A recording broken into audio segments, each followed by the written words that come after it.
녹화를 시작합니다. 오늘 종목은 인텔리 안테크라는 종목이고, 이 회사는 이제 뭐 하는 회사냐? 그것부터 한번 볼까요? 이 회사는 시가총액이 8,160억, 8천억 정도 되고요. 부채 비율은 52% 정도 되네요. 사업보고서를 들어가 보면요. 이 회사 같은 경우엔 주요 제품 및 서비스가 위성통신 안테나, 위성방송 수신 안테나라고 써져 있어요. 이거 뭐냐면 우리가 위성통신을 날릴 때 거기에 안테나가 필요한데 거기에 안테나를 만드는 기업이다 라고 보시면 될 것 같아요. 그럼 생각을 해보세요. 얘는 무슨 테마일까? 얘는 우주항공 테마예요. 우주항공. 인텔리 안테크 우크라이나 사태로 인한 리스크가 해소됐다라고 되어 있는데요. 목표 주가는 10만원, 10만 5천원으로 잡았고, 우크라이나 사태로 촉발된 원웹이라는 곳이 있나봐요. 여기서 위성을 발사하는데 그 인텔리 안테크가 그 위성 안테나를 팔고 있어요. 원랩한테. 원웹.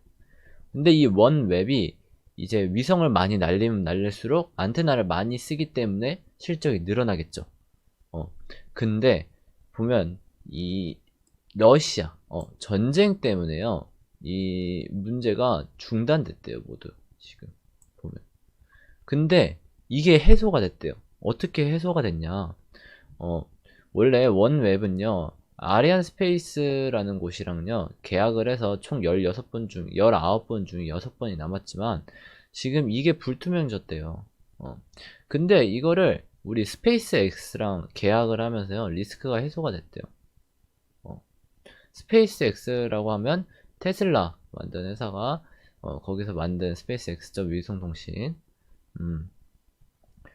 이제 거기서 하는 거고, 보면 위성통신 안테나 공급자 설정. 이거는 뭐냐면요. 이제 캐나다 위성통신 사업자인 텔레셋이랑요. 거기에서 이제 선정됐대요. 안테나 공급 업체로. 근데 이거 같은 경우에는 2026년도에 공급이 되기 때문에 실적은 빠르면 2024년도.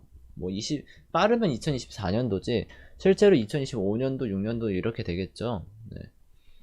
그 정도로 될 것 같다라고 보시면 될 것 같아요.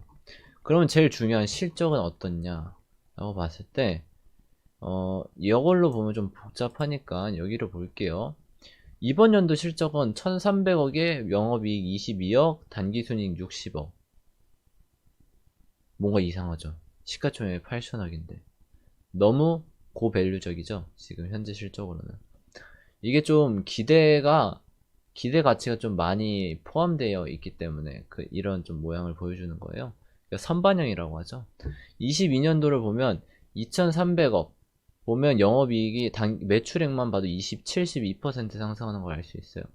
영업이익은 215억으로 800%. 이제는 2022년부터는 실적이 제대로 나온다라고 보시면 될 것 같고, 당기순이익은 200%. 근데 여태까지 과거에 그렇게 나온 적이 없었어요. 그러니까 2022년도에 예상치가 이만큼인데 이게 실제로 나오냐라고 봤을 때 일단은 21년도 4분기를 보면요. 매출액이 500억에 영업이익 45억, 단기순이익 35억이 나온 게 보이죠. 만약에 이대로 1, 2, 3, 4분기만 나온다면 22년도는 실적이 나올 거예요. 그렇다고 했을 때 내년 실적으로 봤을 땐 멀티플이 한 35배 정도 되네요.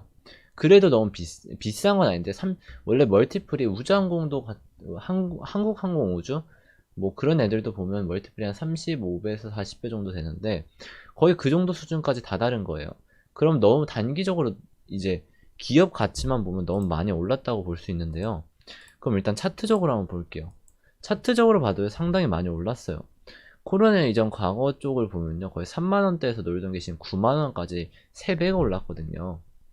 그럼 단기적으로 많이 오른 거를 볼 수가 있어요. 이때는 왜 올랐냐? 이때는 우주항공 테마가 오르면서 같이 올랐던 거예요. 그럼 최근에는 왜 올랐냐? 최근에 우리 하락장이었는데 이 종목 빠지지도 않았네. 오히려 신고가를 뚫고 있잖아. 왜 올랐을까? 전쟁 수혜로 이 우주의 항공, 그러니까 결국에는 이제 방산주죠. 이제 방산주가 오르면서 이것도 같이 오른 거거든요. 그쪽 테마를 엮여서. 그러기 때문에요. 솔직히 말하면 저는 매도. 매도가 맞다고 봐요. 왜냐면 지금 보면 전고점을 돌파를 못하고 지금 어슬렁어슬렁 거리고 있거든요. 이런 모습은 단기적으로 이렇게 빠질 확률이 높아요. 특히 오늘 같은 경우에는요, 우크라이나랑 러시아 협상이 좀 잘 됐어요. 상당히. 그러면서 유럽 증시가 많이 올랐고, 미국 쪽에서도 그것 때문에 방산이랑 뭐 철강, 이게 전쟁 수혜주로 올랐던 애들이 많이 빠졌거든요. 특히 방산주가. 단기적으로. 하루만. 근데 그걸 보면, 이거 우크라이나 전쟁, 이거 화해를 좀 했고, 그쪽도 빠지면, 거기다 얘가 신고가를 가볍게 뚫어주는 것도 아니고, 지금 신고가 부분에서 놀고 있네. 이러면 단기적으로 이제 근거가 좀 명확하죠. 오를 확률보단 내릴 확률. 왜냐하면 지금이 실적을 봤을 때도 고평가잖아요. 그렇다고 봤을 때 거기다 신고가 근처에서 놀고 있다? 이거는 매도 포지션이 맞죠, 솔직히 말하면. 매도 포지션이 맞고, 만약에 신규 진입하시고 싶은 분들은 보면 이 종목도요, 이렇게 보시면요, 상당히 빠질 때는 많이 빠지는 걸 알 수 있어요. 왜냐면 이런 고평가되어 있는 애들은 오를 때 많이 오르기도 하지만요, 빠질 때도 많이 빠져요. 그런 점을 알고 계시면 이거는 최소 뭐 7만원대, 6만원대, 여기 가격대, 제가 봤을 땐 6만원 가격대까지도 올 거예요. 제가 봤을 때 여기 큰 박스권 이렇게 그릴 거예요. 그렇다면 천천히 매수하시면 될 것 같아요. 천천히 몇 개월 뒤에 가격이 온다면 지금 급하게 매수할 필요가 없어요. 전쟁도 이제 한풀 꺾이는 분위기이기 때문에 이쪽 섹터를 무리하게 매수할 이유는 없다라고 보시면 될 것 같아요. 인텔리안테크라는 종목은요, 현재 실적으로 봤을 때는 형편이 없죠.